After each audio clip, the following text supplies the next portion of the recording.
troisième commandement, tu ne prendras pas le nom de l'Éternel ton Dieu en vain. Exode 20, verset 7. Frères et sœurs, nous poursuivons notre série sur les 10 commandements de Dieu. Après avoir vu le premier, qui affirme que Dieu seul doit être adoré, et le deuxième qui nous avertit de ne pas fabriquer d'idoles, nous arrivons maintenant au troisième commandement. Celui-ci concerne notre manière de traiter le nom de Dieu. Dans Exode 20, verset 7, il est écrit « Tu ne prendras pas le nom de l'Éternel ton Dieu en vain, car l'Éternel ne laissera point impuni celui qui prendra son nom en vain. » Le nom de Dieu n'est pas un mot comme les autres. Il représente sa personne, son autorité, sa sainteté. Le troisième commandement nous rappelle donc que notre attitude envers le nom de Dieu révèle le respect ou le manque de respect que nous avons pour lui. Explication du commandement. Que signifie ce troisième commandement?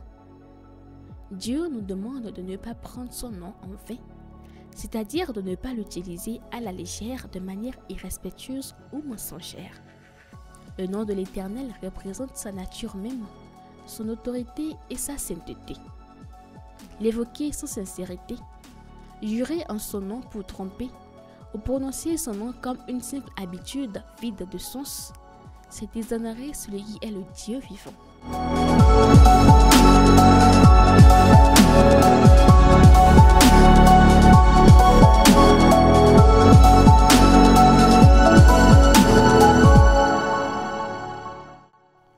Ce commandement nous enseigne que nos paroles doivent refléter le respect que nous devons à Dieu. Il faut bien comprendre que ce commandement ne concerne pas seulement les gros jurons ou les blasphèmes. Il englobe aussi toutes les fois où nous utilisons le nom de Dieu sans y mettre notre cœur. Quand nous disons Seigneur ou Jésus, machinalement sans véritable intention. Cela inclut aussi les prières récitées comme des formules, sans foi ni conviction. Prendre le nom de Dieu en vain, ce n'est pas seulement une question de langage, mais surtout une question de vérité et d'intégrité. Nos paroles doivent être en accord avec notre foi et notre vie.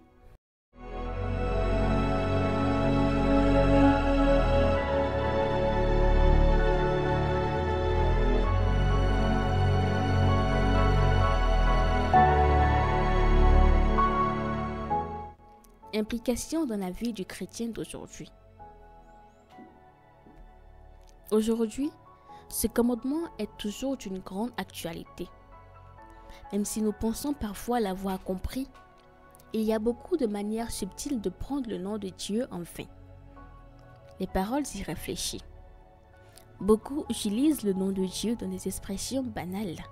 Mon Dieu, Seigneur Jésus, comme de simples interjections ou des exclamations sans aucune prière ni respect. Ces paroles semblent petites, mais elles banalisent le nom le plus saint qui soit. Chaque fois que nous prononçons son nom, nous devrions le faire avec révérence. Les promesses et serments trompeurs. Prendre le nom de Dieu pour appuyer un mensonge, une promesse que nous ne tiendrons pas, ou pour manipuler les autres, c'est une forme grave d'irrespect. Jésus lui-même a dit que votre oui soit oui et que votre non soit non. Matthieu 5, verset 37. En d'autres termes, nos paroles doivent être suffisamment vraies pour ne pas avoir besoin de jurer inutilement au nom de Dieu. Les prières vides. Quand nous prions mais que notre cœur est ailleurs, quand nous répétons des mots sans conviction ou quand nous invoquons le nom de Dieu par habitude, nous risquons de prendre son nom en vain. Dieu ne cherche pas de belles formules, mais un cœur sincère et une foi authentique. Le témoignage de vie. Enfin, prendre le nom de Dieu en vain ne se limite pas à nos paroles. C'est aussi le confesser comme Seigneur, tout en vivant d'une manière qui contredit ses commandements. Quand quelqu'un se dit chrétien, mais agit d'une façon qui déshonore Dieu, il donne un faux témoignage et profane indirectement son nom. Notre manière de vivre est donc un reflet du respect que nous avons pour le nom de Dieu.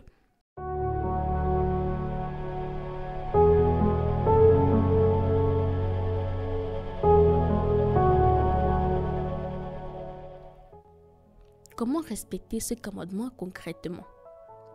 Parler du nom de Dieu avec respect. La première manière de respecter ce commandement, c'est d'honorer Dieu dans nos paroles. Quand nous prononçons son nom, faisons-le toujours avec révérence, que ce soit dans nos prières, nos conversations ou nos enseignements. Évitons de l'utiliser comme une exclamation banale ou un mot jeté à la légère. Le nom de Dieu est saint. Chaque fois que nous le disons, nous devons avoir conscience que nous invoquons celui qui est le roi des rois. Être sincère dans nos promesses.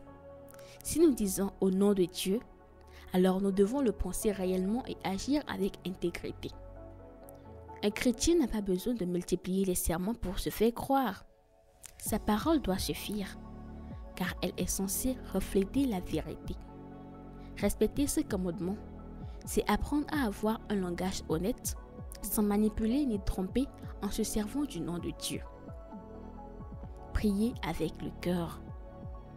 Nos prières doivent venir d'un cœur sincère et non d'une répétition mécanique. Il ne s'agit pas de dire beaucoup de mots, mais de parler à Dieu avec foi et authenticité. Quand nous évoquons le nom de Jésus dans nos prières, faisons-le avec la conviction que ce nom a une puissance réelle et non comme une formule magique. Aligner nos vies avec notre foi. Enfin, respecter Dieu, respecter le nom de Dieu, c'est aussi refléter son caractère dans notre quotidien. Quand nous nous disons chrétiens, nos actions, nos paroles et nos choix doivent témoigner de ce que nous croyons. Porter le nom de Dieu, ce n'est pas seulement un titre, c'est une responsabilité. Vivre de façon à l'honorer devant les autres.